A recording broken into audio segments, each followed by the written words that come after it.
Graeme, welcome to the podcast. Thanks very much. Pleasure to be down here with you. All the way from Scotland. All the way from Scotland, but I'm used to Yorkshire. I've been a Rugby League performance director. Lived in Boston Spa, but that's a nice posh part of Yorkshire. I don't know if it's a posh part of Yorkshire in that regard. Others may argue, Gavin. Let's not alienate all the audience straight away. But also, my first job was Rugby League officer for Scotland. I was employed by the Rugby League, and we were in Cleckheaton today, and I stayed overnight at Heels Hall in Liver's Edge, less than about a mile away, before my first day and my first real job in life. Yeah, you told me that. And I'm not going to say how many years ago. I won't guess either. No, don't. You might get it a wrong guess. Yeah. Yes, you told me that yesterday, and I loved that because my auntie used to work at Heels Hall.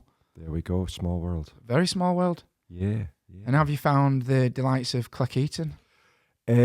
Well, amongst the rain, pretty good. Which you brought with you, I imagine, from Scotland. But yes. Yeah, well, if I go to Manchester, I'm going to expect rain. But when I came here, I thought there was an odds, even chance that perhaps it might not. So, no, just great. It's just great. This morning I was in a coffee shop and there was just some great banter amongst some 60, 70-year-olds who, just down-to-earth stuff. Yeah. And one lady saw me smiling and almost chuckling as I was listening to the banter. And she said, "Oh, well, we're in here every morning, love, so, turn up tomorrow for the next episode." Yeah. I might yet do so. Yeah. A turn. That's what they call it, don't they? Turn, here for a turn in the coffee shop. Yeah, exactly. It was great. Well, you're very welcome. Thank you for joining. Just as a little bit of context for people who are listening, may have seen it in the notes, but to summarise your long career history, no reference to your age there, apologies. But you've been a performance director across 3 sports. Yeah. So Rugby League, water polo and curling.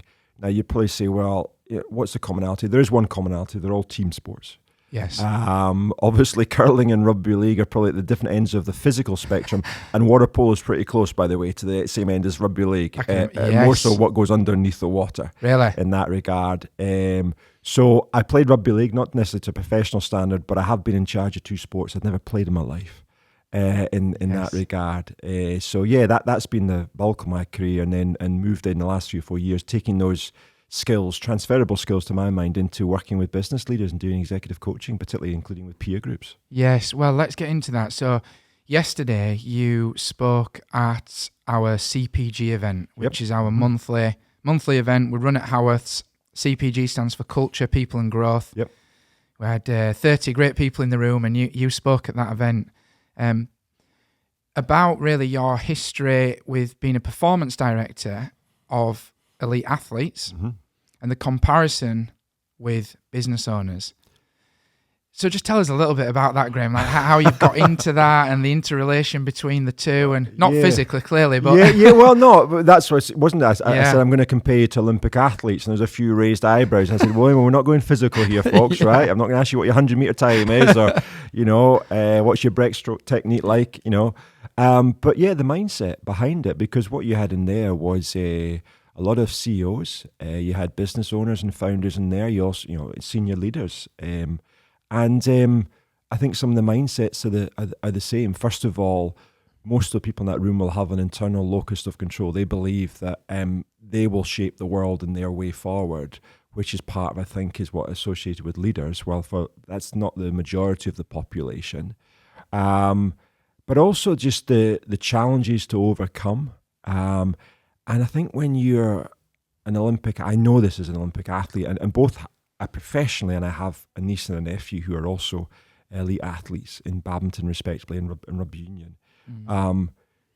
Same with business owners and leaders. It's all encompassing. It's you strive for maybe a sale of your business, move into the next position, bigger company, and it's all demanding. And I think therefore the mindset that goes around that is similar. That's where I do the comparison with Olympic athletes. And I think also some of the stresses and pressures. And, we talked a lot about some examples I shared from sport, people who actually post their success medals at Olympics have wondered, was it worth it? And almost identity, who am I? Because I've been so engrossed in being this Olympic athlete. I've seen that, and then we showed some examples of business owners who sold. But I think people can relate to that. You know, a few people after the event came up to me and talked about, you know, I'm a business owner, and also my other identity is a mum or a dad, but there's something about what's me, because in both those cases, often I feel like I'm giving. Yes. Enjoy giving, particularly as a parent, but what's the bit is those are very strong identities at the moment. But what happens if you took them away at any point? You know, when the kids leave or that you sell the business, what's left? And actually, maybe there's something there that you need to just develop their own personal identity for the longer term. It's so interesting, because I've had that conversation myself with many business owners who have exited, and I can relate so much because the stories are the similar. You almost work with this understanding that the exit is going to be the panacea. Like, once I reach that, then I can relax. Which is the same for the gold. Once they get the gold medal at the Olympics, I've made it. But yeah. Yes, and then the reality is often not that at all. The exit is in some ways unfulfilling. You've now lost, like you say, a huge part of who you were. Yeah. Previously, I'm Gav, the CEO. Now I'm Gav, the exited founder. I don't know. I'm not as relevant anymore, am I? I don't think. It's hard, isn't it? But you are as relevant to other people. It's just the internal feeling and mind or voice saying, well, who am I in this? I've been so engrossed in this. I've reached the Everest, in a metaphorical sense, and what comes next? I highlighted Marcus, who sold Minecraft for about $2 billion, and he have some quotes from him. He had all material things that he needed, but actually he felt lonely. Yes, that quote there, I've never felt as alone after a $2 billion exit. Yeah. You're like, wow. Yeah, and so what I wanted to say was, he not necessarily regrets doing that, but could it have been done a different way where he didn't get to that final place? Could he have done some things along the way? And we looked at a couple of reflective tools to sort of say, actually, you would still maybe go on that journey, but along that, would you recognise some of the difficulties that may come with it and a chance to mitigate them, or at least consciously choose or know that this is potentially a situation that's coming up? So I dealt, as you know, peer groups with Vistage is one of my main things. And one of the people, CEO who exited my group was exited because he sold their business, which is a very obvious time to do so. And I've kept in touch with him. And actually, my key thing was, what are you going to reinvent? Because he's only early 40s. He got a payout which was not enough to say that's it for life, but it was certainly gave him a lot of security. And I now know, I catch up every 3 or 4 months, and I know he's starting some other journey, but for the first 6 to 9 months, it was a bit, where am I? Not quite who am I, but where am I? What is the next journey? Because this is one, he established an agency, and within 5 years, including the full COVID period, sold it, which I think was a remarkable thing to do. But it was really interesting, Gavin. What was really interesting, going back to actually, whilst he was trying to sell, there was about a 6-month period, and these things, as you'll know, they take longer than you sort of think. Yep. Due diligence is incredibly diligent at times. Yeah. He is a very confident person, and he found himself struggling with just the anxiety around the sale. Everything said it was going to happen. But he found almost illogical responses, waking up maybe at 3 a.m, waking up first thing thinking about numbers and just going round and round in his head. And I remember speaking to him, and he was like, oh, I don't get this. This is silly. This is just a logical type thing. Well, it's an emotional reaction. Yes. And because I'd worked with him, and we'd done some work in the peer group about lifelines, about people talk about their life and the things that drive them and so on, I knew that this was a real opportunity for him to be able to take care of his family in a way that he hadn't been able to be taken care of because of situations that happened with his mum and dad, and life had become difficult. And actually, from a very young age, he was almost a carer for his mum, and therefore, the anxiety was this one shot at creating that different childhood for his family was actually where it was coming from. So when you dig a bit, it wasn't the anxiety about will the deal get done. It was really about the anxiety of, this is the opportunity where I can provide something different. for my family, a different upbringing, a different opportunity. Wow. Now, his upbringing did him no harm because of what he's managed to achieve. So, and we then began to get into some of the Olympic thought processes about, think about the process, not the outcome. You know, so if you go into the 100-meter final and you're thinking about going over and you're the favourite, and you've got the fastest time in the world, and you're just thinking about get over the tape, the adulation, actually you're probably going to miss the beer bang, as Linford Christie said. Yeah. So think about the beer bang, think about the first 10 metres, the knees pick up, go through the process. So we just talked about, right, when we meet in a month's time, what are the things you've got to get through due diligence? Just get on with them and do them and do them. Think about the process, not the outcome, because the outcome was becoming almost, oh my God, when I get there, oh, what happens if it slips away? What happens if it slips? What happens? Well, the only way you can try and assure the outcome is going to happen is to do the process as good as possible. So thinking about the outcome is not helpful. It's raising your anxiety levels. But it's also outside of your control, isn't it? So it's that, what's in my control, what's outside. And I remember the day, right at the death, there was with 2 days to go, there was a delay. Now, there was a problem, but it was a problem around about tax.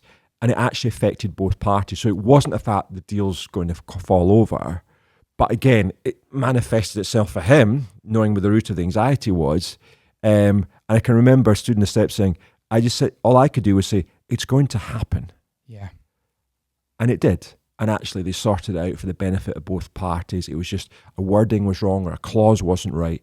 And okay, but that then took another 3 or 4 weeks, as lawyers do, to be very diligent.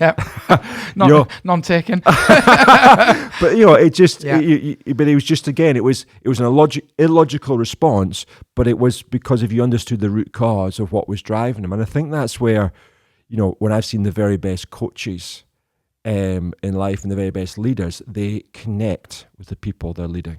And we talked yesterday, but if you look at the response to Jurgen Klopp's departure, what a connection that is. Is he the best tactician in the world? I was reading a bit, it's probably not. But the way he got the best out of people was to connect. Yeah, well, there's lots to pick up there, and there's very interesting. Just on that last point, I watched an interview with Pep Guardiola after they'd been knocked out of the Champions League this season, so only a few weeks back, and they had a game at the weekend. So I think they played on the Wednesday. Was it Real Madrid? I can't remember who they played, but they lost on the Wednesday, and I think they had a game on the Saturday or Sunday, and he was being interviewed about how do you get yourself back up for that? And he said, well, what I say to the players is, you're going to be sad, and it's okay to be sad and play with sadness. Yeah. Like, let's not try and now create a fake positivity that we can get back up for this. We're sad, we're gutted, we're down. Yeah. Play with that sadness. Yeah. It's fine to accept that feeling, and let's play with it. Mm-hmm. And I just sat watching that interview thinking, that's excellent leadership, because it's about being your whole authentic self, isn't it? Yeah. And also his players will buy into that because it is how they're feeling, and he's recognised how they're feeling rather than demanding they try and be something else, or he's got to try and this is the whole thing, isn't it, about, probably years ago it was about motivation. He's now got to go and give the big speech. Oh, well, it doesn't work like that. You can't keep giving big speeches because eventually heard it before. So there's another way of connecting in that regard. So, but it's, you talked a lot about engagement yesterday, which is quite right. And Gallup, who do massive annual surveys, the biggest thing that people want from their line manager, because people tend to leave jobs because of line managers, not companies. The biggest thing they want to be is treated as a person, not just a worker. Yeah. So know what their motivations are. It might be knowing when their birthday is and sending them a card, but it's actually spending some time listening to them and knowing what are the challenges in their life and knowing them as a person, because if you'll connect with them. So Guardiola's connected with these players there, because I know you're going through this. I'm not going to deny it and get out of there. You're professional players. You should know better. It doesn't matter. You can pay someone £300,000 a week or £100,000 a week. You can't then get them to rid of the sadness of losing. Still a human. Exactly. Yeah. It doesn't matter how much you pay them. So, he connects with them because he deals with their real emotions and is willing to go there with them. And I think that's, similar to what comes, and that's the comparison. So Gallup survey says the same thing to me. Look at me as a person, not just a worker to do a job. 100%. And I think going back to your example, Jurgen Klopp is another leader who was excellent at that. Let me just go back one. So the question that comes to my mind, and we talked a little bit about this yesterday. I was slightly emotional yesterday because a fair bit of what you said resonated. And you know when the truth comes to you and you feel it somewhere in and around your heart, gut, stomach. Yeah. And there's a part of me that's reluctant to hear it. Because when the truth hits you like that, it's like, oh, I'd rather not hear that. And then I can just carry on as I were, which is easier than having to face the truth and do something about it. But nonetheless, I was emotional because it really resonated. And I think what I was trying to straighten out in my mind was, and this is this, I imagine similar for many leaders out there, whether you're a Jurgen Klopp, Pep Guardiola, or you run, a business in Cleckheaton, and everything in between. For me, this business is a massive part of my life. I'm all in by every measure of it. Yeah. As and that's part of your success, being all in. Yes, exactly. I can recognise that the fact I am all in and it takes everything from me and I'm willing to give everything for it is a big reason why we've been as successful as we have. And I imagine the athletes you've been a performance director for are very similar. Now, the challenge, I think, is when you are all in, fully committed, and it's your life, not a job, to transition out of that or in and out of that to a place which is perhaps more restorative, where it's not everything. How do you do that? Like that, how's the balance? Yeah. So my message yesterday was, you are all in. That's a good thing. That overall is a good thing. My point is, when we then talk about restorative or health and well-being, too often I think it's put in the, nice to do.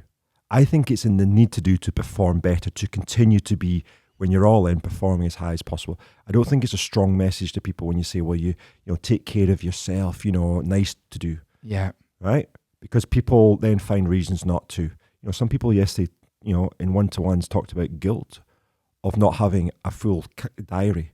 Yes. Of saying no to a meeting, of taking more than 1 week holiday. Yeah. Yeah. So my point is, well, the evidence shows that, it probably takes you 4 to 5 days to come down from work, intense and stress of being a senior leader before you actually begin to renew yourself. So if you're only going for 7 days, Gavin, you're only getting 3 days restoration. Yes. Now, we link an awful lot of our success to productivity. And I think, there's a lot of messages over the last 20, 30, 40 years about more is the way forward. And there is success brought, but of course there's times when you have to work extremely hard. But I'm a great believer that, you can keep going that, but at some point it's going to impinge upon your actual performance. Particularly when you're a senior leader, because actually there's probably 2 or 3 key decisions a week you have to get right. Yeah. You have to you have to be on your game, whether it's perhaps a pitch with a new client, perhaps maybe a difficult conversation with a present staff member, perhaps it's strategizing.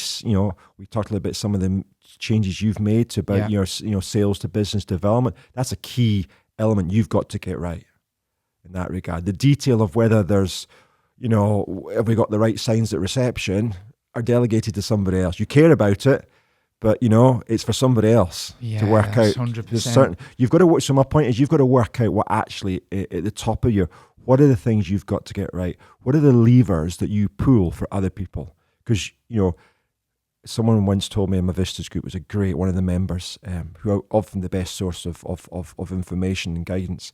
You get to a level of leadership where you get paid to see it gets done, not to do it. The whole thing of delegation. And going back to Gallup, the biggest thing outside salary that people want in terms of being engaged at work is mastery and autonomy. Yes. Help me get better at something, give me the space to do it. Yes, Daniel Pink model. Yeah, exactly. That's what comes through, that's not just, an opinion, it's what Gallup over, worldwide massive surveys says. It's interesting. After the session yesterday, I went into the boardroom and spoke to the MD of a business with 30 staff. And he met the owner to discuss his performance. And so, what have you got on over the next couple of weeks? So he went into the meeting to show his diary, which was packed. Back-to-back meetings, not unusual. What we think is the right thing to do. So he went in, proud as punch. Oh, look, my diary is full for the next 2 weeks. And the owner said, well, I don't think that's a good thing. I'm not paying you to do as much as that. I'm paying you to think. Yeah. So when are you going to think? Yeah. And he was deflated. Oh, okay. Reframed it totally.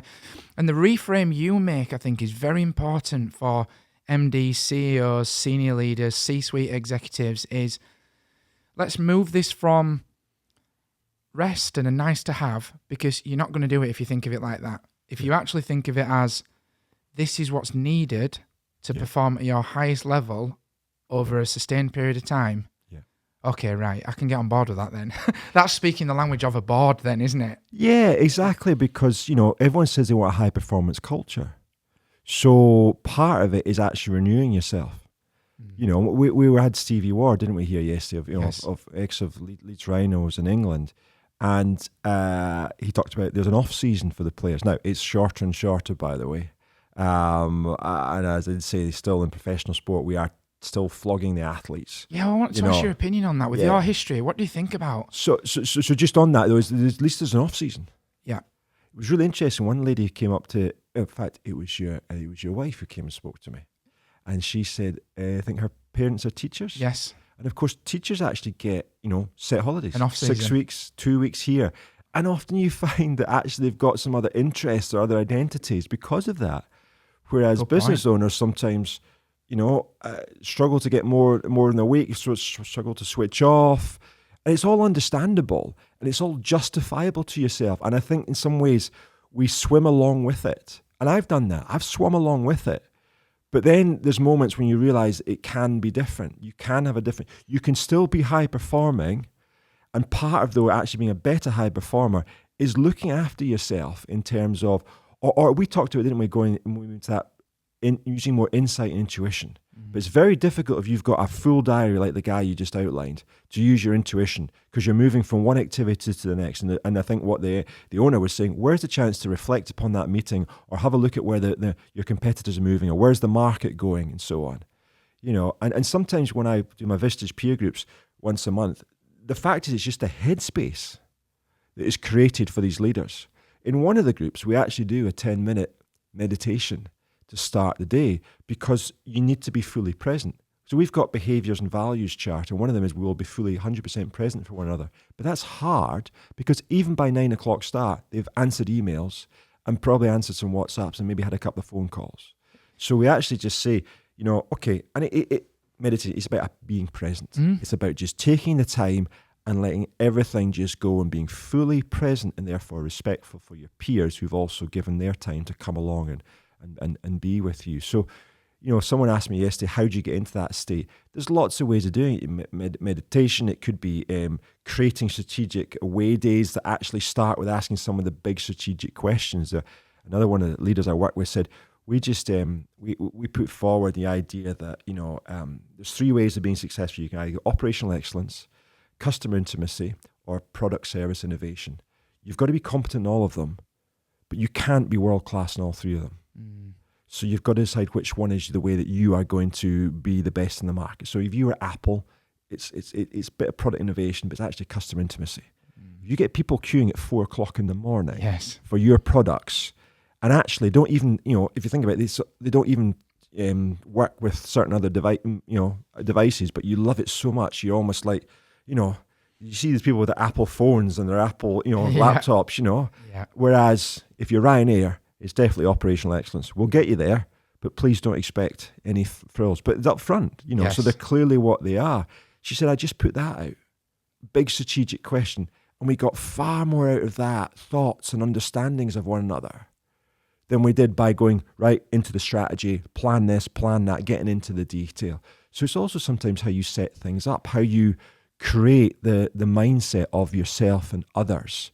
And you're probably maybe spending 15, 20% of your week or month in this space. I'm not suggesting you move in there because there is times you need to be in there. It's productivity, it's getting things done. That is still going to be the dominant, but take that too far, all in, all consuming, heading towards Mount Everest and absolutely going for it. We know that you can then start to move into some more dangerous parts of life in terms of depression, mental health, anger, anxiety. And that is therefore you don't want to spend a lot of time in there. You don't want to. And that's why I think going into some of the other, more restorative, re-energizing, intuition, insight areas, A, you make better decisions, and B, you can make them for a longer period of time. It makes a lot of sense. We had a little laugh yesterday, didn't we? Because you gave an example of, in your Outlook calendar, marking a period of time out for strategic thinking, for example. Yeah. And, as if you can do it within a set time from 10 a.m. on a Friday till 12 p.m. on a Friday, I'm now going to think strategically.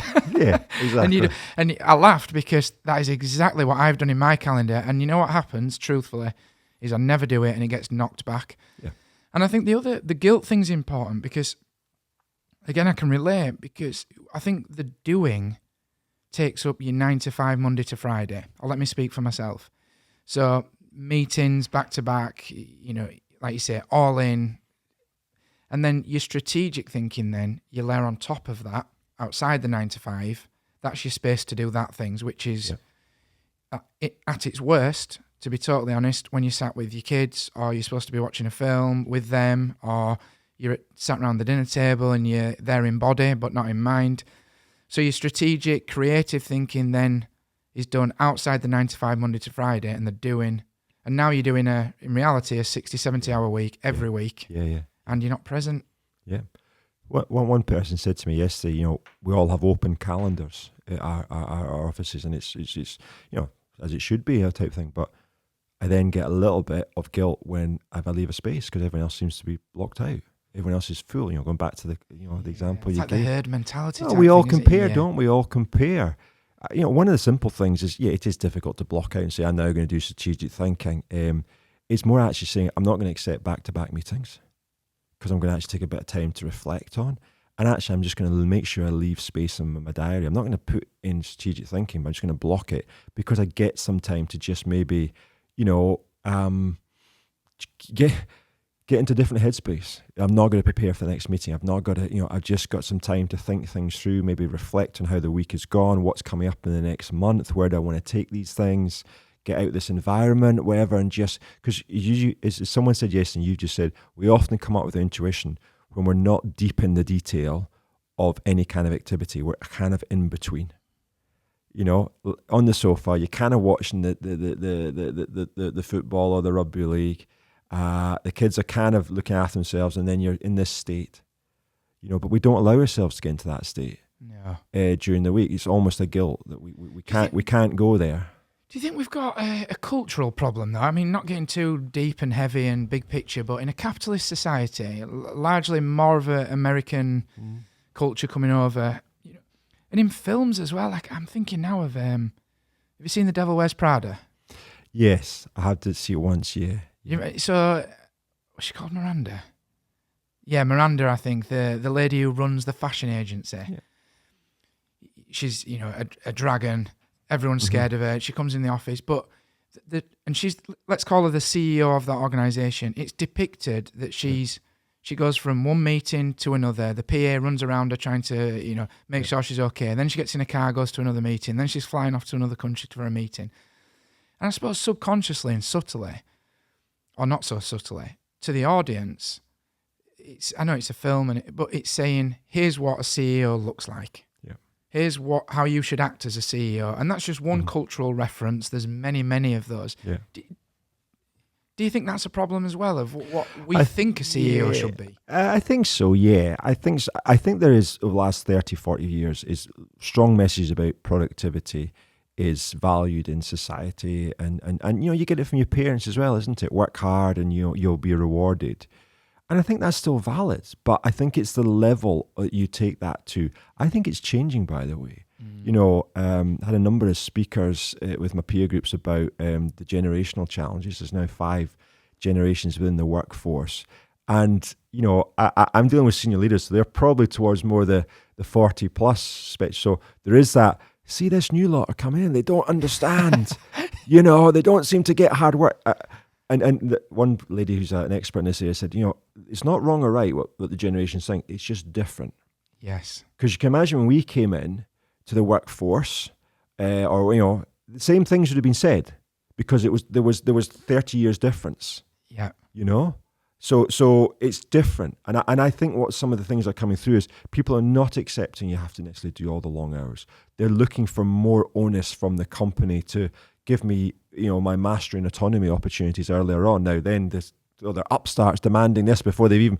Well, you know what? They've just got a different viewpoint. And in some ways, I admire that, because what they're saying is, okay, it's about hard work, but it's not to the point of extremities in that regard. I've just been reading this morning an article where in the legal, there's actually more people are actually shunning partnerships. I think in law firms. In law firms, because I think they see what's gone before, and I think before maybe it was, well, that's mapped out for you, and that's success, and socially you can go.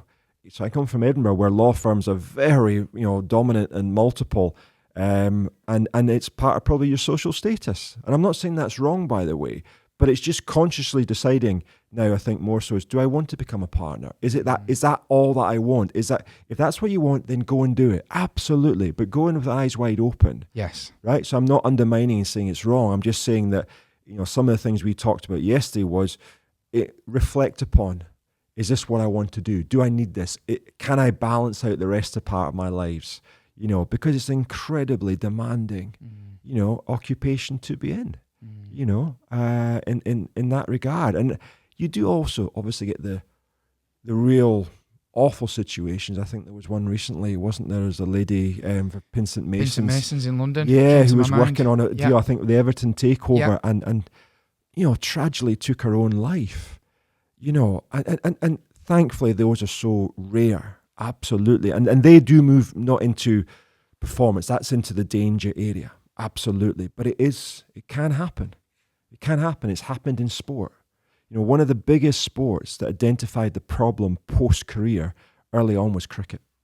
Really? I remember 15 years ago speaking to someone who was then a lifestyle advisor for the Professional Cricket Association, and they were way ahead.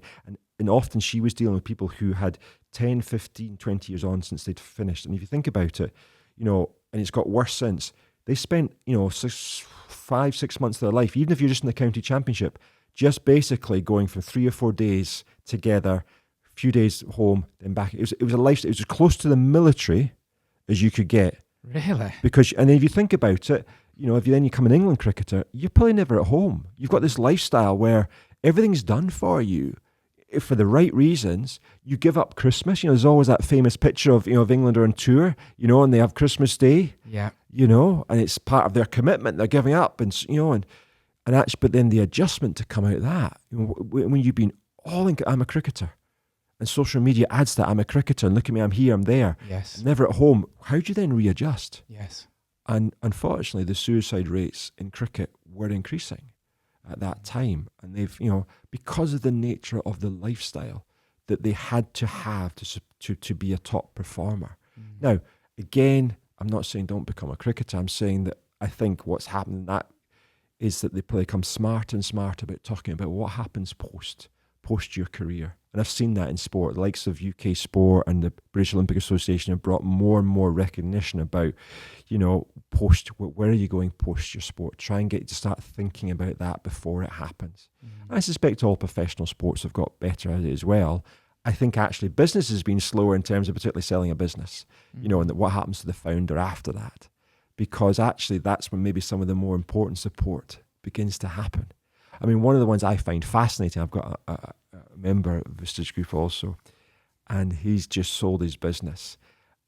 He's been his own boss for 25 years. And he's on, I find the earnout period a fascinating psychology. So now he's working for a new owner. We're joking, he's now got an employment contract, so he's got a year to do that. But just all of a sudden, you've gone from, this is mine, to, it used to be mine.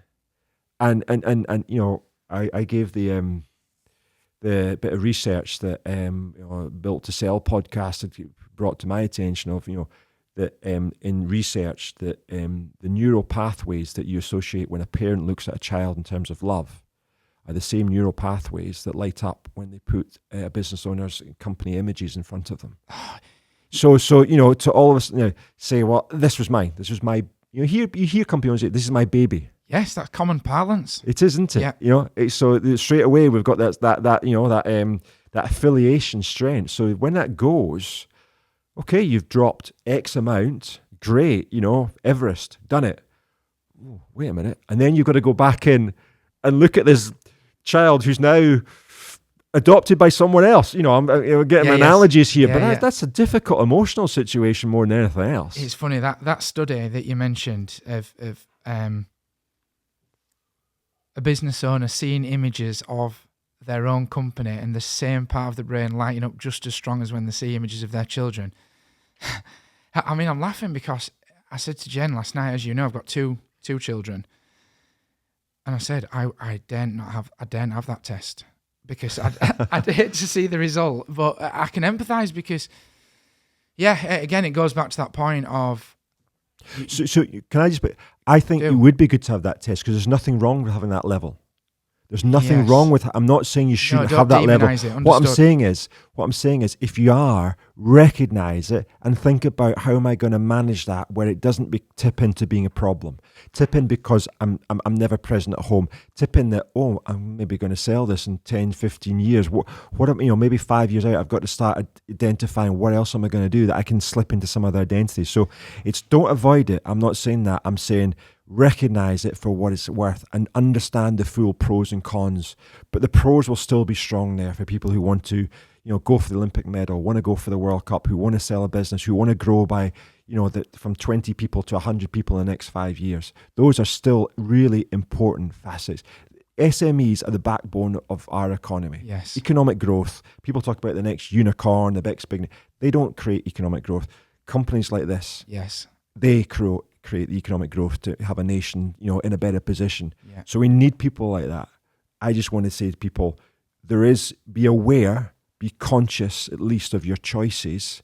And actually, I think there's a way of being better high performing, better chance of getting there. Not just in a better place, but achieving what you want. Yes, and also, when you reach this end, or whatever it might be, you're actually still fit to enjoy it. Yeah. That's the other thing, isn't it? As I think you said, and we do say it again, you get to Christmas or you get to a holiday and you're crawling up to it, crawling over that line to get there because you're so exhausted and tired, and extrapolate that out for over a number of years to then some sale. You get to this end goal, which has been this thing that you're aiming for, but you're in no health to then enjoy it. No mindset to enjoy it, no health, no identity to enjoy it. And I think also, when somebody particularly founds a company, particularly when it's their idea, say a product or a service innovation, I think often they can keep hold of that and want to keep hold of the detail. And you hear stories of people, they just can't, they absolutely know the detail, but they can't strategize, they can't sit on top of the business. And that's what's stopping them achieving what they want to. I don't necessarily think it's about their strategic skills. I think it's, first of all, about what their mindset is. Are they willing to, give up control? Are they willing to?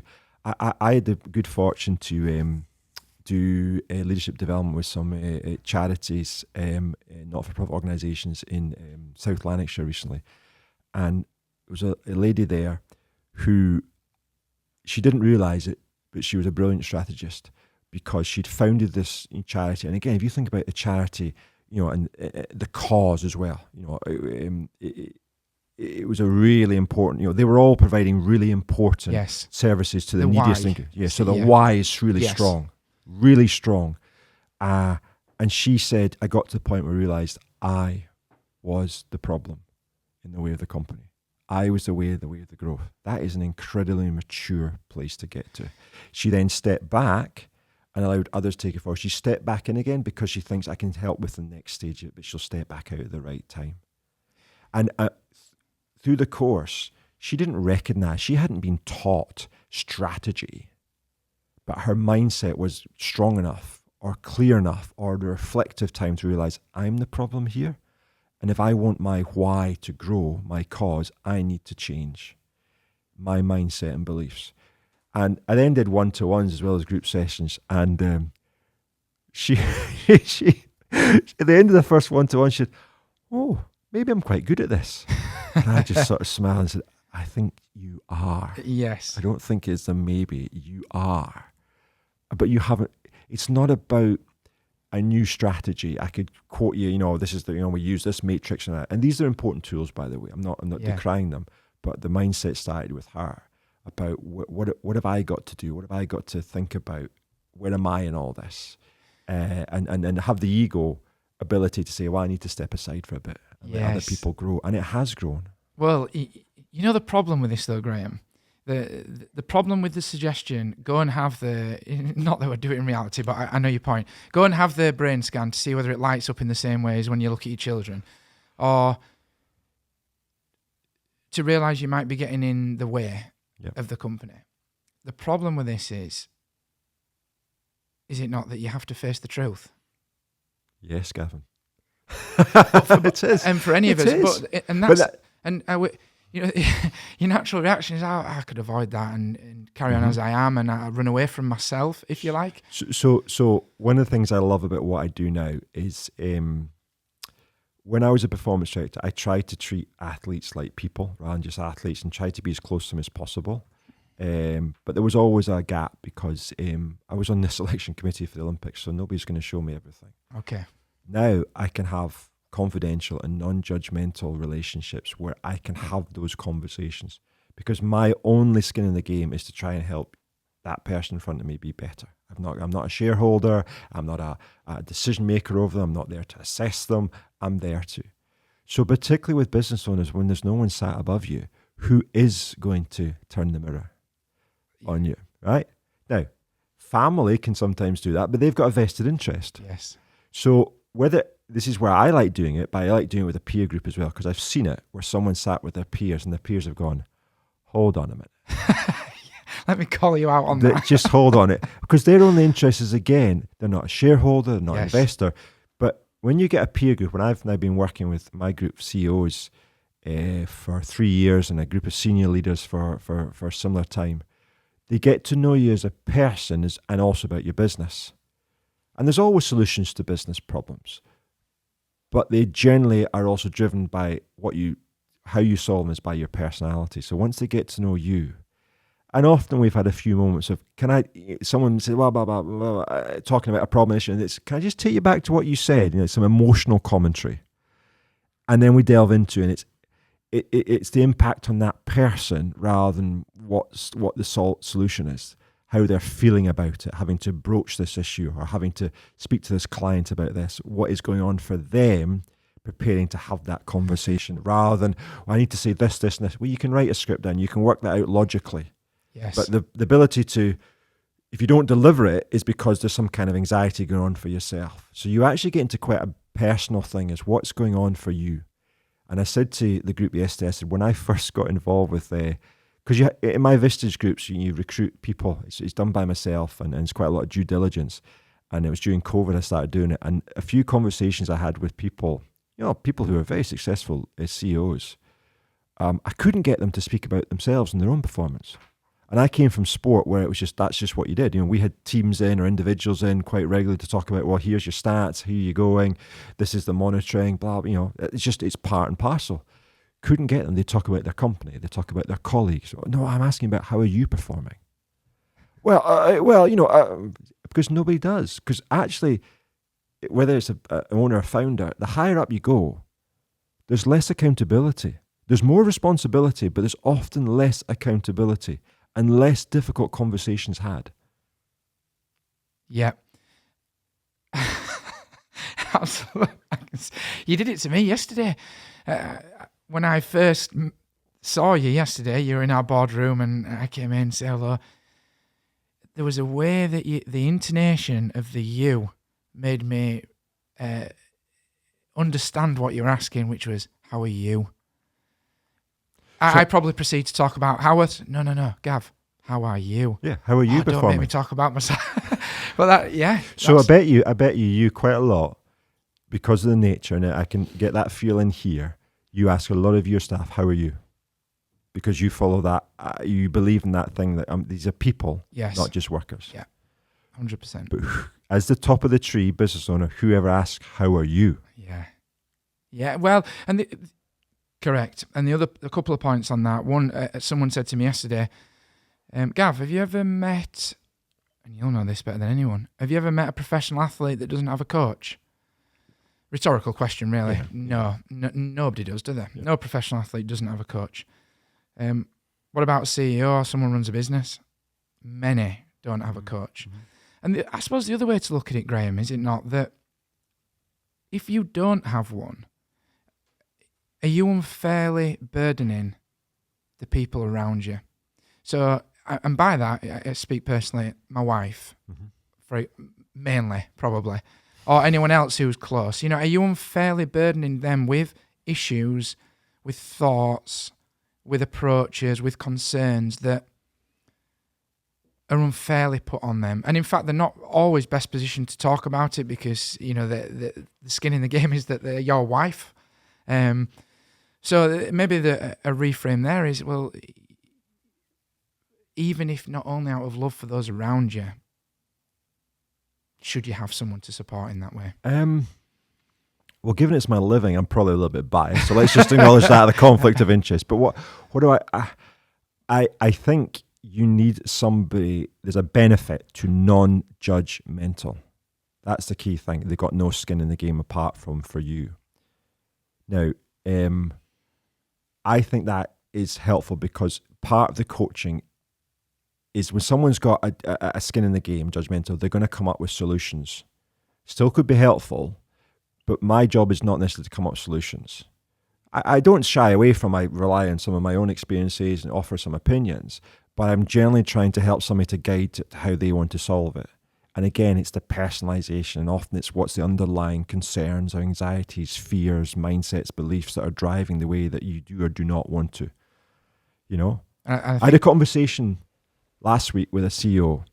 It's a tough time for the company, and there's some difficult conversations he's been saying he's going to have for a number of weeks, and not happened, and they're necessary. So my question was, well, what's stopping you? Now you can come up with, well, it's just not the right time, and actually on reflection, I've heard this for a few months now. So what is your, and now, he's an owner. So who else is turning around and sort of be able to say that to him? Yes. Because if it was his partner, they might just be saying back to him in a more sort of, oh, why have you not gone and had that conversation? Which is a frustration I don't want to hear, that burdening idea. Yes. As a coach, my job is to really tell me why. Yeah. And I'm going to ask you again next week. And I'm going to ask you again in 2 weeks' time. And actually, your peers might end up asking you. Ultimately, it's your decision. So I think there is the non-judgmental. I think there is also the confidentiality.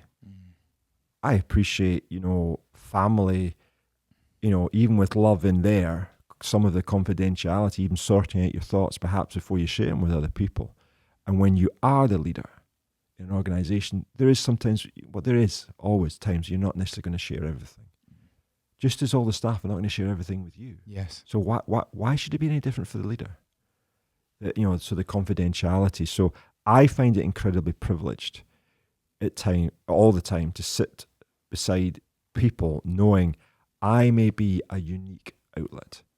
Now, in my Vistage groups, we'll be together for a day as peers, and then I'll have a couple of hours each month with everybody. So it's quite limited time, but I try and always remember this is unique. This is unique. And sometimes CEOs take just the first 20 minutes to just verbalize everything and get it out from spinning around in their head.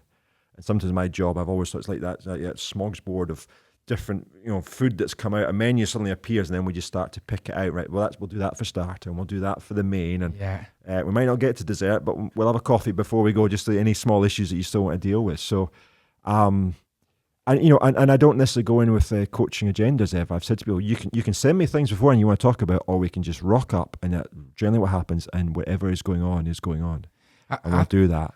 I think it's really important work because I can't remember who came up with the phrase, but something I'll make a mess of it now, but something along the lines of every institution is a shadow of its leader. So the importance of the leader's emotional state, feelings, etc., on that basis is incredibly important because it dictates the direction, the culture, everything around the organisation. So there's a lot written about culture. There's a lot written about the types of culture you should have. But I still think one of the best books ever written about culture was by Edgar Schein in 1985. Now you say, well, that's dated. But it tried to say, what are the levers that a leader can pull that make a difference to culture? I think that's more important. You can talk about the outcomes, and I'm not saying they're not important, but how do I get from here to there, right? And in the top three, what leaders reward, what leaders talk about, and what leaders role model. Yes. So if your business owner doesn't take 2 weeks holiday, guess what? A lot of the staff might not take 2 week holidays. I'll tell you what, my wife signed up to that. She's already on board thanks to your input. 2 week holiday being booked. But it is over time, it is. Role modelling. So I've dealt with people who say, I've always encouraged my staff to get out of here by 6:30, 6 o'clock, 6:30 at the very latest. What time have you been getting home at? Well, I got 6:30 once, but generally about 7.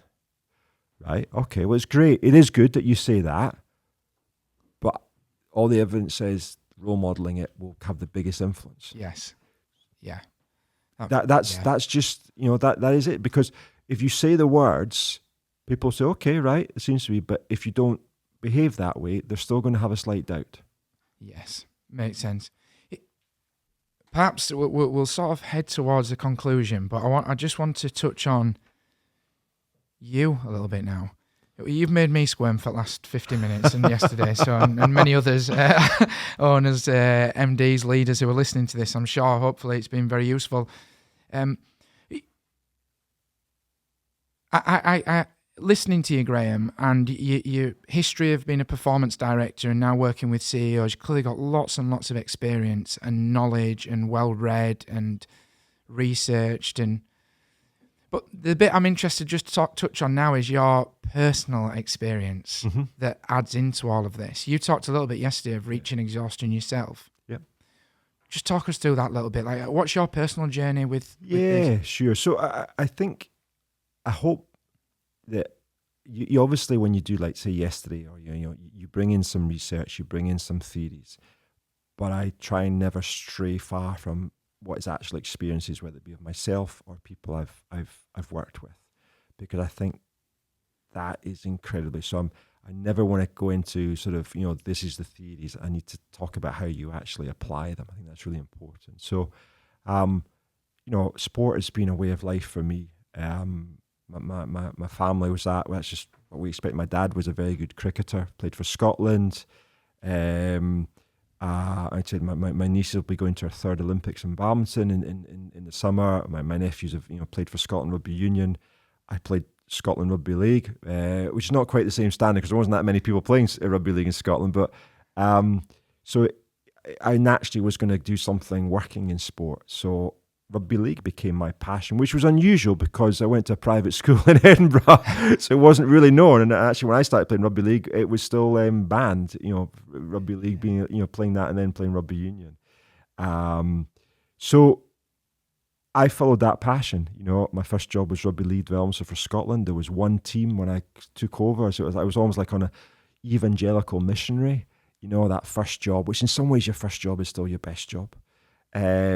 Then I went to London Broncos, so I moved to London, then I moved to Leeds in the performance department. I became the performance director of Rugby League in this country. But I got to the point after a couple of years where I was exhausted. Not just in that role, it was over time. And, you asked me that yesterday, and it made me pause and think. There was partly a career aspect where I'd been in one sport only, and I wanted to broaden that. But actually, I was tired. I was tired, not just tired because it's been a tough few months. I was tired overall. And actually, I was reflecting overnight my answer to that. And you asked me, what were the signs? And I think one of the other signs was, you think, oh God, there's some new challenges coming up. But you say, right, okay, right, I've got to deal with them. They'll be a bit uncomfortable. But when you start to get a sense of dread, and the dread overcomes the logic of working your way through the next 3 or 4 months, the next 6 months, or what's coming, the dread just sits with you. I think you've got to take stock at that point to some regard. So that was a very difficult time. Well, it was difficult in that I left the sport. I didn't leave it because I actually then became the England team manager part-time and went, worked with Tony Smith, who was fantastic. Went to the World Cup with England in 2008. And then we were at the Four Nations final at Ellen Road. I thought we just throwing Ellen Road might resonate for you. Ellen Road, Sam Burgess scored a cracking try to start with, and we were with the Aussies until about 20 minutes to go, and then Lockyer and Inglis and Thurston did their thing.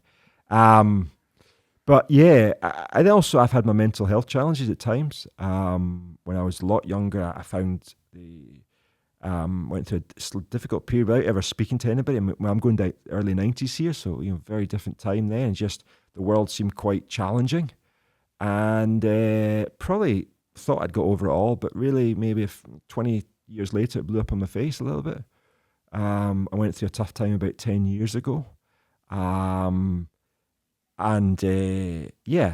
was hard as well.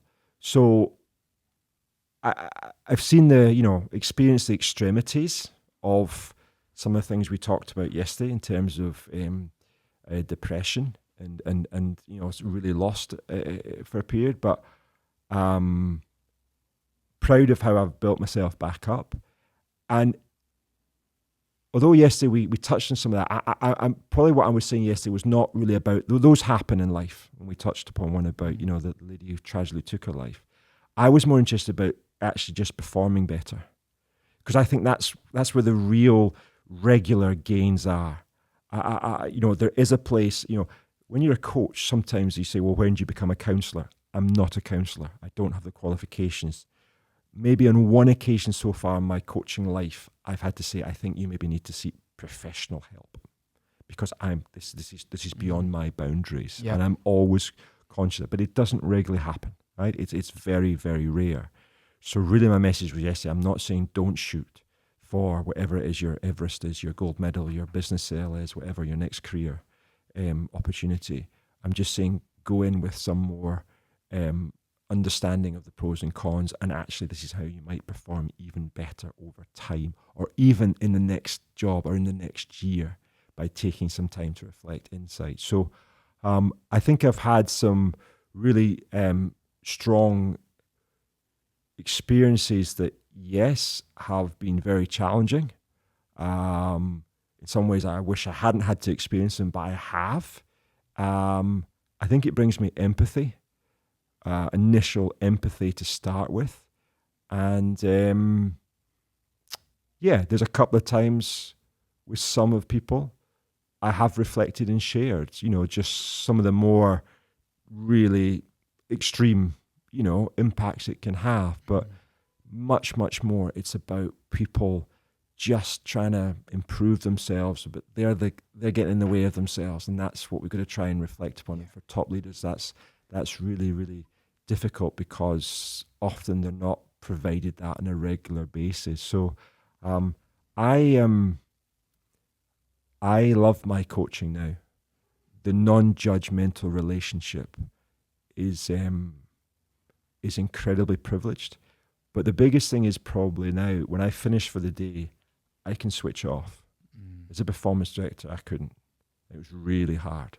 I think I said yesterday, my approach to holidays 10 years ago was awful. But I just thought, well, it was never thought through. It was just like, well, I'll get to it, and I'll take a week eventually, and but it was a little bit of pride almost as well. Yes. I didn't, but it was never sort of thought through properly or challenged in any way. Because we're not great at challenging ourselves or holding ourselves to account. We're not designed as humans to do that. That's why sports people have coaches. Yes. So, it's I draw on life experiences, not necessarily to share them what happened, but to try and they probably form what I love doing. I love going on a journey with somebody. The moment of success is brilliant, but see, when it happens, it's thinking back to where they've come from. So I was speaking to somebody yesterday again at your event about this, and it's in a one-to-one setting. So at the last Winter Olympics, the women won a gold medal, which was, but a little bit of a shock because the year before they'd been in, they hadn't been in a great form, but it was a fantastic gold medal. But the one I actually talk to people about more so is The men won a silver medal in an incredibly high-class final with Sweden. And I can remember getting the phone call 5 years earlier from, I think it was from Bruce Mowat, or I think it was Bruce or Grant Hardy, Bruce being the skip of the curling team, saying, because in those days they nominated their teams to be invested in, and giving the phone call saying, we're thinking about putting this team together. It was a team that, if anyone said they saw, yeah, that team will work, they'll be coming together. Nobody did. And I always remember it because I was walking through Glasgow on my way to a wine tasting event. It's just this affiliation. Yeah. And so it always stuck in me, and it just worked for them. You know, they've been world ranked number 1. They've won European titles. They've won world titles. They still get the Olympic gold. I think they will. I hope they will. But to see them play that silver medal, and I actually went and watched it in Murrayfield Curling Rink, which is right beside Murrayfield, the Scottish Rugby Union Tour. But that's where Bruce's home rink was. So I watched it amongst the grassroots people. Yes. And I just thought the journey's the thing. The journey for me is to say you've got from there to there. And that's what I enjoy. If I can help somebody move from, I'm really struggling in this CEO position, to actually now 2 years later, I feel on top of it. Or I can help somebody, you know what, one lady said to me, I wouldn't be in this job if I hadn't been involved with this peer group. Yeah. I wouldn't have got through all this. And when people say that, that I struggle with praise. You can see that in my body language right now. You're squirming slightly. I hesitate. Yes, you've got me squirming, Gav, so we're all square. But that means an awful, that sort of soaks in and resonates, because one of the hardest times for me professionally was when women's water polo, they got funded after the London Olympics 2012. One of the few sports that weren't funded beforehand, because as a host nation, you got to enter all the sports. Water polo wouldn't normally get there. They weren't funded like, women's water polo did a great job. They got funded. They pulled the funding after a year. I'd become the performance director. I was only less than a year in post. They pulled it because what they do in the Olympics is they rank the sports. So your cyclings and rowings are up the top there in terms of medals, number of medals. Us, along with basketball, wheelchair, fencing, a few other sports, we were at the bottom, in this meritocracy, because we just entered the funding. And they decided to spread the money too thin because they wanted to get more medals in Rio. So they took from the bottom sports and put it up to the top sports. And we had to close the program down with 3 months' notice. And only just last year has Great Britain women's water polo re-emerged, and women's taken the field again and did a great job at the European Champs. But this is basically closing down a business. Yeah. It's the worst thing professionally I've ever been asked to do. And I always remember someone saying, you walk alongside, and I wrote this in an article that I did online, you walk alongside people at the best of times, but the even better and harder thing to do is to walk along at their darkest times. Yes. So I'm not looking to be there, you're having dark times, I'm here, and let me tell you about that. No, what I want to do is because any success is never linear. What I'm willing to do is go on the journey, and be it the good and be it the bad, the consistency. The consistency of it. Because they are going to happen. Anyone who's only had all good is either should find out what their predictions are for the lottery, or they're a liar. Yeah. Okay? Yeah. And sometimes, you know what, if you've not got the right person you can talk to, you're consistently lying to yourself, and people say, how are you? When one of your employees says, how are you? Oh, I'm great, another good week. And you're woken up and you would dread in your stomach. Yeah.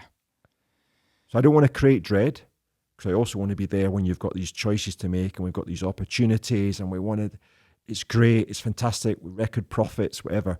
But then I always think about, remember a year ago? So I've got one member, again, someone I worked with 14, 15 months ago. The business was in a really difficult place. And now it's in a much different place. Record revenues, new investment potentially coming through. And he sent me a couple of messages. They'd had a all hands day in the office, and just said, being part of that peer group has contributed to that so massively. So that's also compliment to the group as well. And that is the bit to look at that. That's just a 14-month, which is quite a quick turnaround. Yeah. that's the pleasure. I've always thought there was an understanding in those journeys. I find that fascinating. I love that. I feel like we could talk all day. But that's been fantastic. And I just want to say, thank you for sharing some of that personal journey as well, because for anyone who does that, it's not ever easy to do.